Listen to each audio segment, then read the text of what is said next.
Hello everyone, it's Craft with Norma. This is part 2 of my Diary of an Edwardian Lady Edith Holden collection.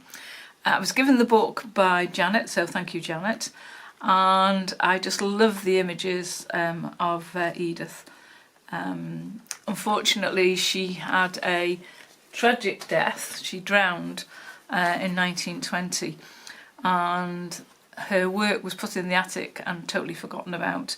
And then they came across it and they decided to make a journal, a book about all her images, and I wanted to do a journal. So this is the journal, and as you can see I've used one of her images in the front, and again I've used one of her images in the back.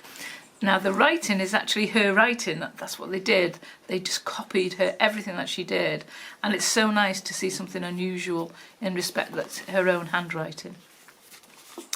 So let's open it up and see how we got on. So on the first inside of the panel I've gone and used a die to make a tag, and that's just a little tuck spot there, and I've just used some really nice cream qualityed paper there, and then that's just a little insert that tells you all about her. Oh, excuse me. So it says here that she was born in 1871. She was one of 7 children. She went to art school, and she also worked as an illustrator, and then she moved to London and met and married in 1911, but they had no children, and unfortunately she died in 1920. Which was a shame, so tragic. So here on this side we've got an image there of a beetle, and I've embossed it in black embossing powder, and it's one of Tim Holtz Bug dies. And then I've just gone and made a little tag there with some journaling space on, and that just slots into there, and that's actually a tea-stained envelope that I've used, and one of her images and some of her writing. And then if we turn that over, now each of these pages are made out of envelopes, so what I've done is I've trimmed them down so you can put in a journaling card in the top of each of the pages. And here I've just got a little envelope that just pops out, and we've got some bits and pieces that's inside the envelope. Obviously you can put in whatever you would like. One of the Tim Holtz Bugs, a little bee, and then just a little journaling card that just slots into there like so. And on this one I've just done a belly band across, using some of her writing and one of her images, and that's just a plain journaling card, and I've left that in just craft. And again, one of the journaling cards that slots into place there like so, and I've topped them all with some orange sari silk. And on this one I've got a little tiny bit of journaling space there, but if you flip, oops, if I take this tag out would be an idea, wouldn't it? Take that off, and you've got a little tiny book there, and I've used some coffee stain papers for that to slot in. There we go. And that can just, oops, upside down now. What are you doing, Norma? There we go. And that can just slot into there to keep the book closed, hopefully. There we go. And then on this side, now you can see this is the middle of this particular signature. I've got 2 signatures in it, and that's just some cream coloured ribbon, because I try to keep the colour scheme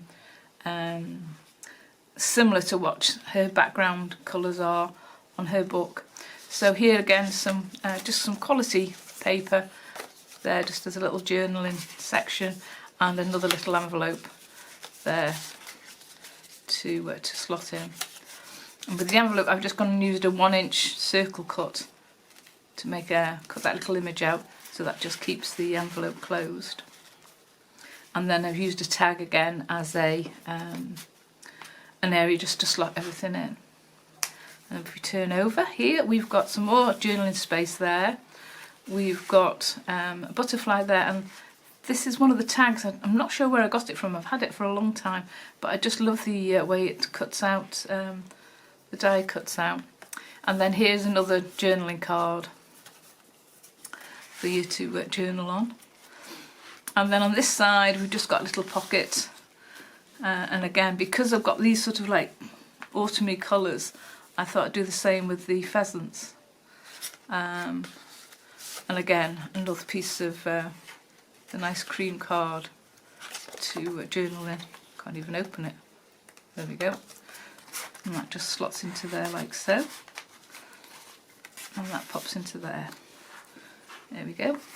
And then if we turn over, here is just a poem from Wordsworth that she'd written down. So, and you can see it's lovely because it's handwriting. You can see where she's squashed in the words to fit into the space, which I think is a lovely touch. And then here I've just tied it with ribbon, but we've got a signature there of over 20 pages to journal on. And this front piece here is from a writing set, I believe, that another friend gave to me.